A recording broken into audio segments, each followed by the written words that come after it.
Hey, hello everyone. My name is Harold, and in this video I'm going to give you 7 tips for moving to Costa Rica. So if you're thinking about moving to Costa Rica alone, maybe with your partner or with your family, live there as an expat, please watch this video because I'm going to give you the 7 tips from my own experience. So if you've seen my other videos, you know that I'm in the process of moving to Costa Rica. And if you're new to this channel, welcome. As I've said before, my name is Harold.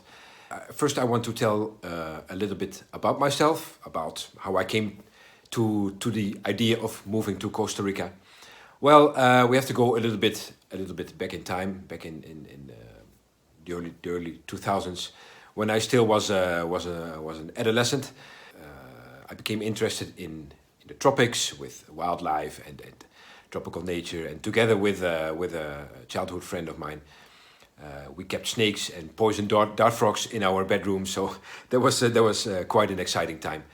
But then you know, at the age of 23, I started traveling to the tropics. I traveled to Thailand and to Ecuador and Venezuela, and yeah, this was the best time of my life. I still remember these moments as if it was yesterday. And yeah, I could have the feeling of the tropics, you know, the warmth of my skin for myself. I could experience it for myself. And yeah, but however, this was just a holiday for 3 or 4 weeks, and then after the holiday, I had to go home and start working again. And in I think it was 2015, when I was 35. I decided, okay, that's enough. I couldn't work anymore. I was working as a mechanic in a factory since I was 17. So yeah, I was done. I literally couldn't stand on my feet anymore, and I decided to yeah, things had to change. After a year of struggling in the company where I was working, I decided in 2016 to quit my job and changed my life. So I stayed at home for 1 year to think about, you know, to clear my mind and think about what I'm going to do and how I'm going to do that. So because I have always been interested in the tropics and wildlife and snakes and frogs and that kind of stuff, I decided to study forest and nature management. As a here in the Netherlands we call it HBO. It's an applied. I studied at an University of Applied Sciences. I think if you're from the US, you could maybe it's the same thing as an undergraduate.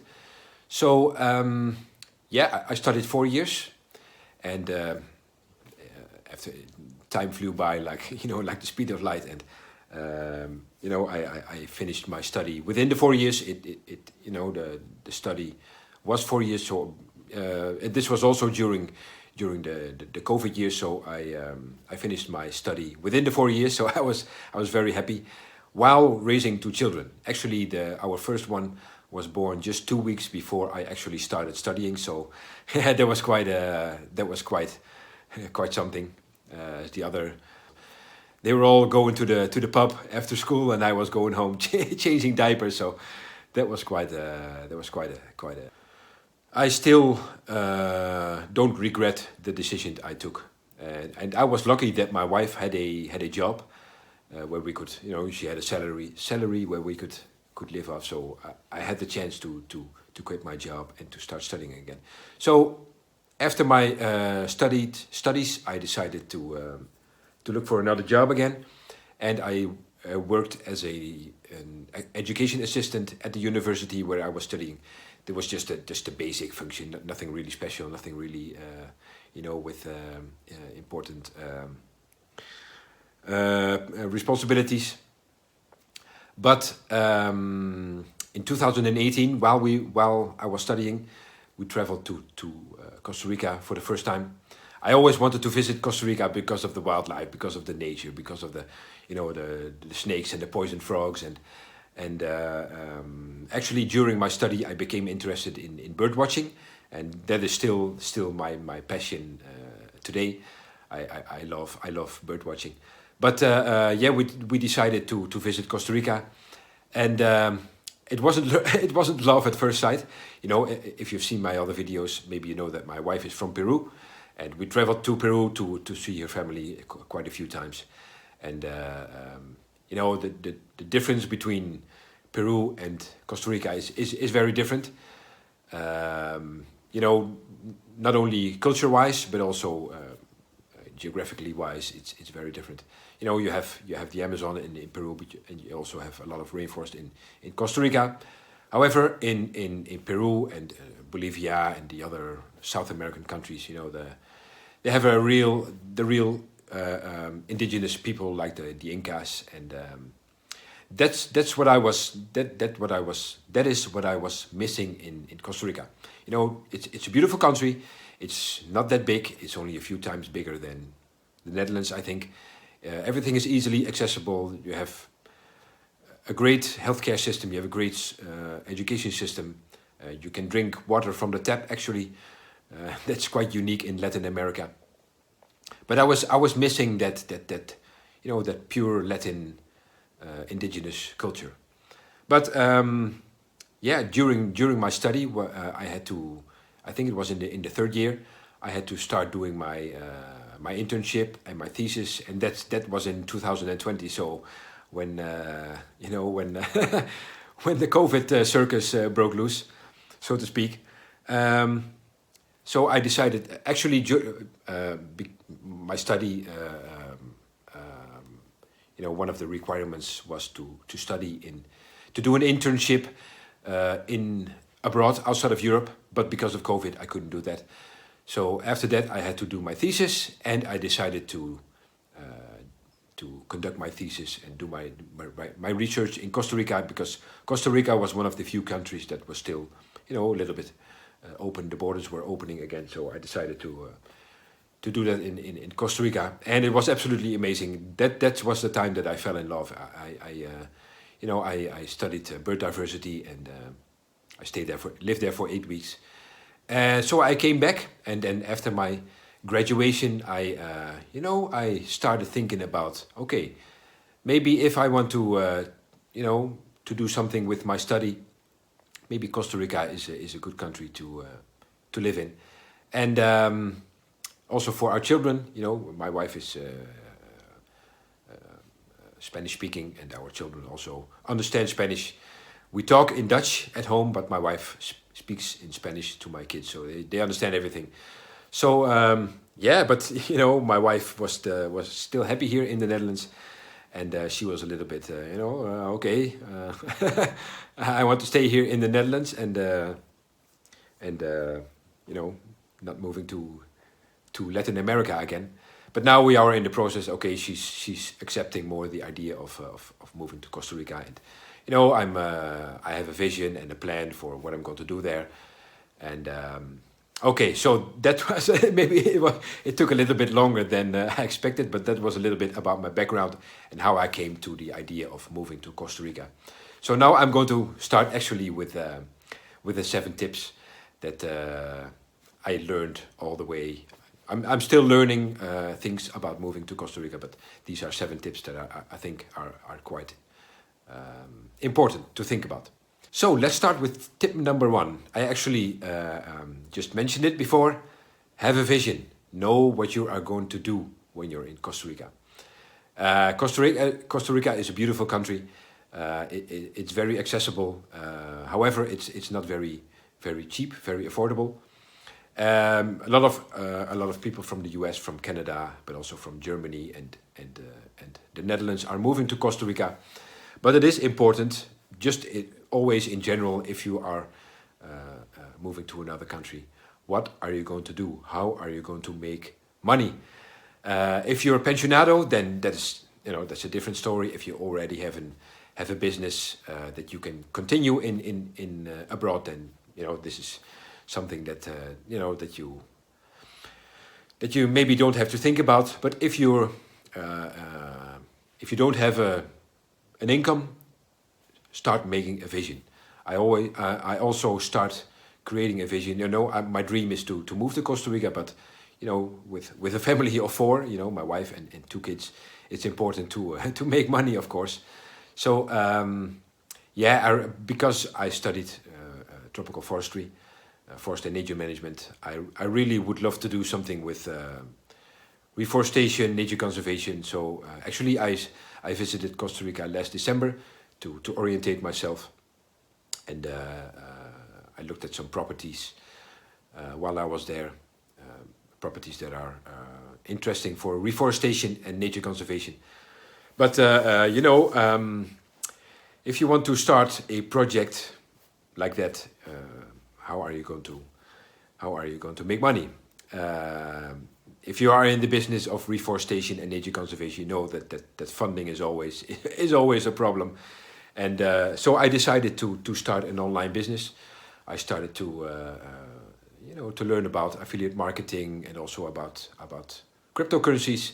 And I decided to create my online business. If you're interested in what I'm doing, please check the link below this video, and you can learn all about what I'm doing. But that is my vision. And another tip related to tip number one is have a plan B. As we've seen before in the last few years during COVID, something happens in the world, and especially in Costa Rica, tourists stay away, and so if you have a business that is dependent on tourist, on the tourist area, the tourist business, then have a plan B. Just in general, have a plan B, that if your business doesn't work out in Costa Rica, you don't have to come back to your home country straight away, and you can work on your plan B.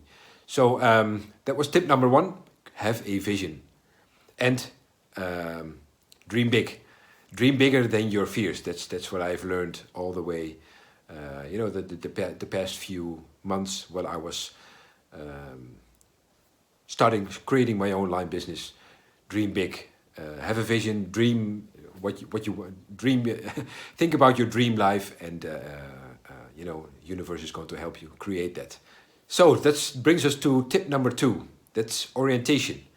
If you're new to Costa Rica, if you haven't been there before, I really consider to do a orientation holiday or vacation in Costa Rica, just for 2 or 3 weeks. Visit different areas of the country. There's so many microclimates. You have the lowland rainforest along the coast.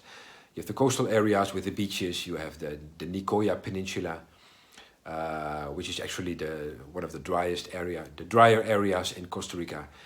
Then you have the Central Valley, which is a little bit more mountainous and a little bit more cooler. Then you have the Osa Peninsula, which in the south of the country, which is a little bit harder to access. So that's what I recommend. Book a orientation vacation just for 2 or 3 weeks. Visit different areas. Get the feeling of where you feel at home, where you don't feel at home. I have been in Costa Rica now for 4 times, and I've visited areas where I don't feel at home. I visited the Arenal area twice, and it just doesn't feel right for me. I don't know why. I can't explain it, but it's absolutely magnificent over there with the volcano, and there's many birds, and for a bird lover like me, it's absolutely an incredible area. But I don't know. I just don't feel at home over there. So just don't pack your stuff and go to Costa Rica, move to Costa Rica, and go and live somewhere where you haven't stayed before, where you don't have the feeling, okay, this is how it feels, this is how everything looks like. So that is what I really recommend you to do, is to orientate yourself in the country. I think that's about it for tip number 2. So let's move to tip number 3, and that is, of course, preparation, paperwork, finances.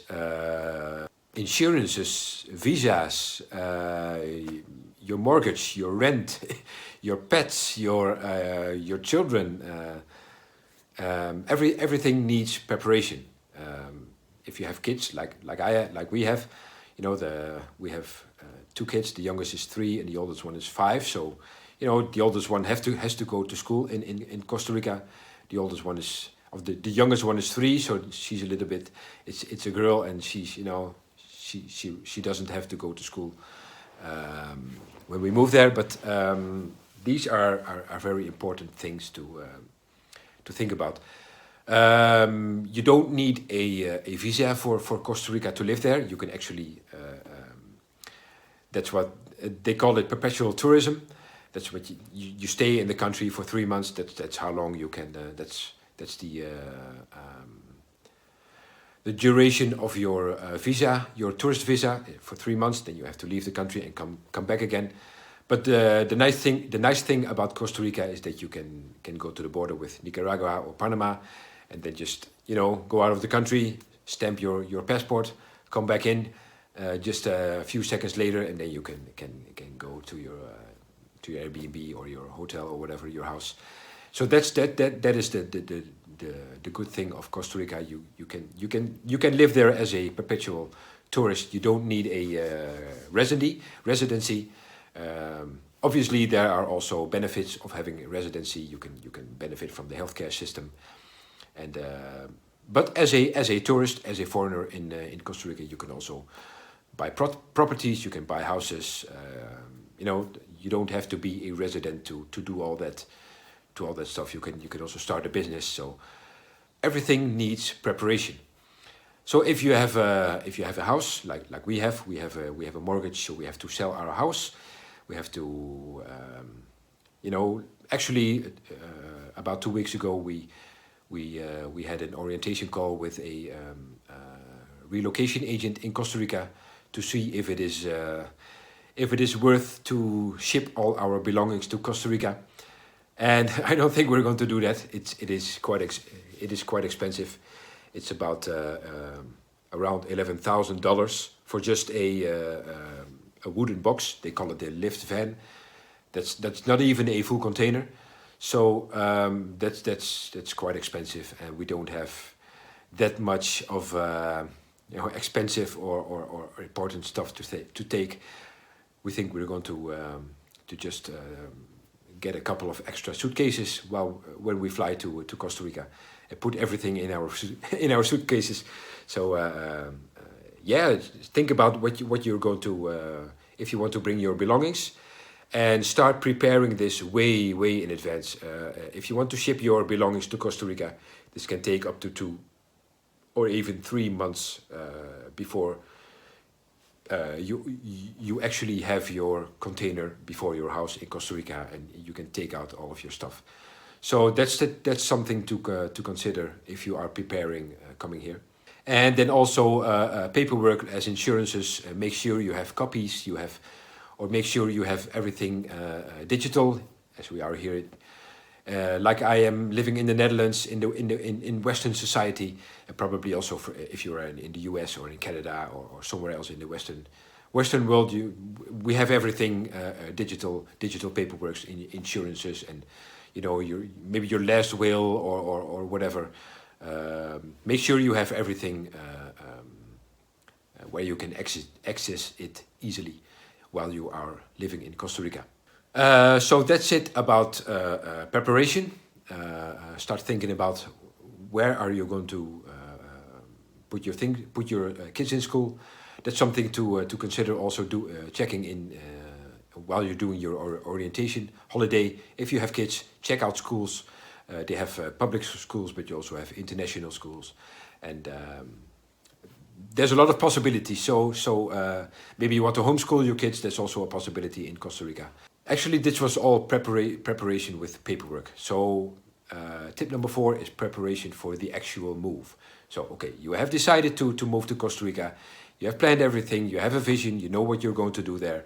You have checked all the insurances. You sold your house. So now you're going to prepare the actual move. So you're going to book your flight tickets.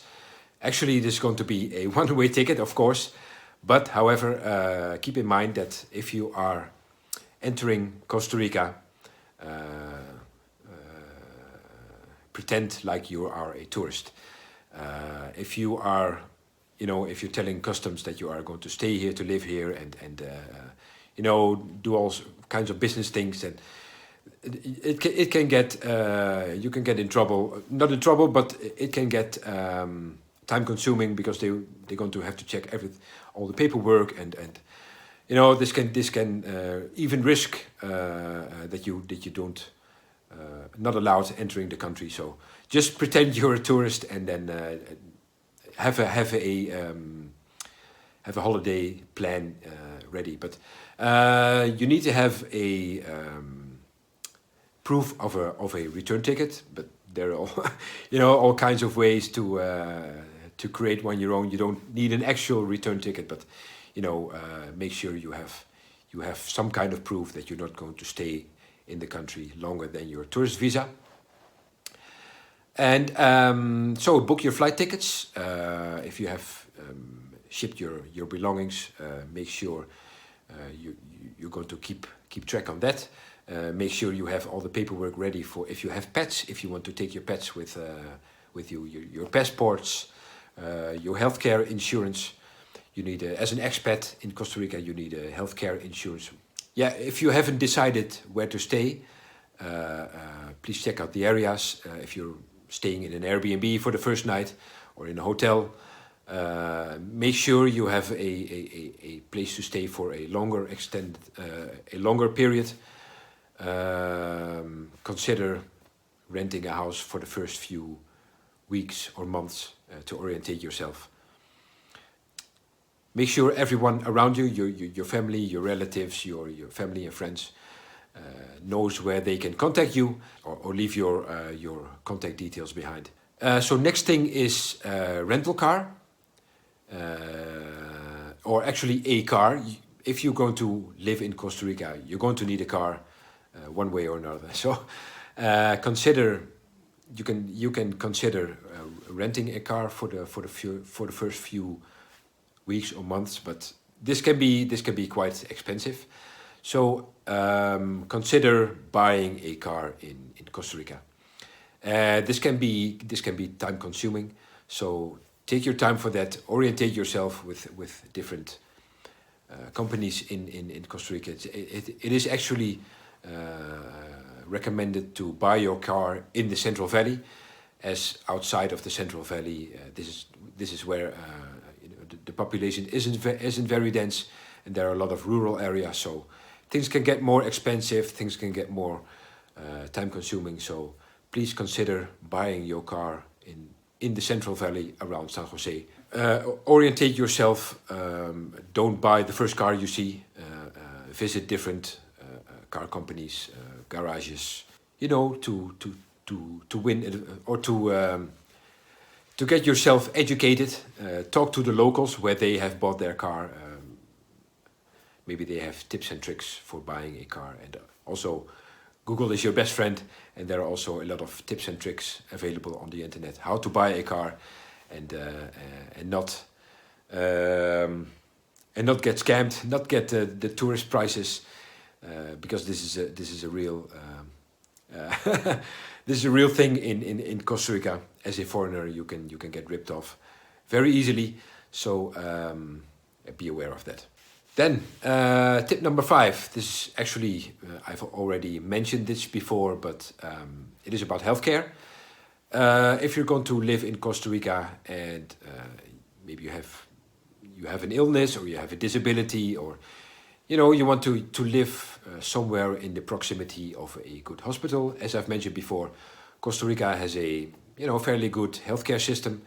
Everything is accessible. The dentists are very good. The public healthcare system is very, very good. So I feel myself very lucky that I don't have any illnesses or disabilities or whatever. I maybe have a few allergies, but that's it. So, but if you have something to, if you need medical assistance on a regular basis, it is advisable to to look for a place to live somewhere near a hospital or a clinic. And actually, they have two different systems in Costa Rica, healthcare systems. They have the public system and they have the private system. The public system is, I think it's called the Caja, what they call it. I haven't been, learning a lot about this because we're not there yet. So, but they have the public healthcare system, and they have the private healthcare system. As I've mentioned before, it is also advisable to have an international healthcare insurance while you live as an expat in Costa Rica. So that's about tip number 5. Tip number 6, that's the actual arrival in Costa Rica. I've already told a little bit about that. Pretend you are a tourist. Don't talk about you're going to live here as an expat. Don't talk about residency or starting a business or whatever, or buying something. Just pretend you are a tourist. Have a holiday plan ready. Have some hotels where you can, you have to, if you are at customs, you have to put in the address of a hotel you are going to stay in. So have addresses of hotels ready. Have a plan available for places to visit in Costa Rica. The Manuel Antonio, Monteverde, Arenal, whatever, Tortuguero. Pretend you are a tourist. If you have the passport stamp in or the stamp in your passport, and you can enter the country, then you have to obviously you have to pick up your suitcases. And if you took more than one suitcase, if you you took all your belongings in your suitcases, make sure that you have transportation available, because in a small taxi, it's not going to fit 6, 7, or 8 suitcases. So make sure you have the proper transportation to move your belongings, your suitcases, from the airport to the place where you are going to stay. So pretend you are a tourist, and then everything will be all right to enter the country. So that brings us to the final tip number 7, and that is the first few weeks or months is considered the holiday, or the what is it called? In Dutch we call it the Wittebroodsweken. It's the actual, it's everything is new and everything feels good and it feels like a holiday, and you're going to visit the country, or maybe not, but probably you're going to, to visit the country and orientate yourself and learn about the country. And yeah, this is when you can get the actual feeling of living in Costa Rica. Get the feeling of the people who live there, the Tico culture. First few weeks or months, immerse yourself in the culture. Try to learn Spanish if you don't speak Spanish already. If I've mentioned before, my wife speaks Spanish, so that's not going to be a problem for us. But if you don't speak Spanish, consider learning Spanish at a Spanish school. There are lots of schools or institutions in Costa Rica where you can learn Spanish. Make friends with the locals. I have to consider one thing. Don't trust everyone. Everyone wants to help you, but keep in mind that Costa Rica people in Costa Rica usually don't have the resources or the income like we do here in the Western world. So if someone wants to help you, I can help you start up a business, or I can help you with this and that. Keep in mind that people don't always have the right or the right intentions to. But anyways, however, just make friends with the local people and make friends and immerse yourself in the Tico culture. Visit the local markets. What's it called? I can't remember the name. The local markets where they sell fruits and vegetables. It's very popular in Costa Rica. You can buy the most delicious fruits and vegetables for for quite it's quite cheap on these local markets. Like I've said, visit the country, orientate yourself, get the feeling of the country. Maybe the first rental house or the first Airbnb where you go to stay. Maybe it doesn't feel right, the area where you live in. So consider renting a house in a different area and then get the feeling of other parts of the country. These were the 7 tips that I wanted to share with you from my own experience. There are lots of other videos on YouTube about moving to Costa Rica, and they probably have a lot of other tips. But these are my 7 tips to think about if you're thinking about moving to Costa Rica, like I am with my family, my wife and my 2 kids. We're still in the process. We still don't live there. We still live in the Netherlands, but we in this process of moving and creating your vision. You're creating your vision and learn about things to consider for moving to Costa Rica. You learn about new things, and you learn every day. I still learn every day, and but that's it. I think that's all I wanted to tell you about my 7 tips for moving to Costa Rica. If you've liked my video, please hit the like button. That's always nice. If you haven't subscribed to my channel, please do so. Hit the notification bell so you will be notified every time I upload a new video. Also, please check out my other videos. I made a bunch of videos while I was in Costa Rica last December. I also make a lot of videos about bird watching and also about my online business. So please check out my other videos. Thank you for watching, and we'll talk soon. Goodbye.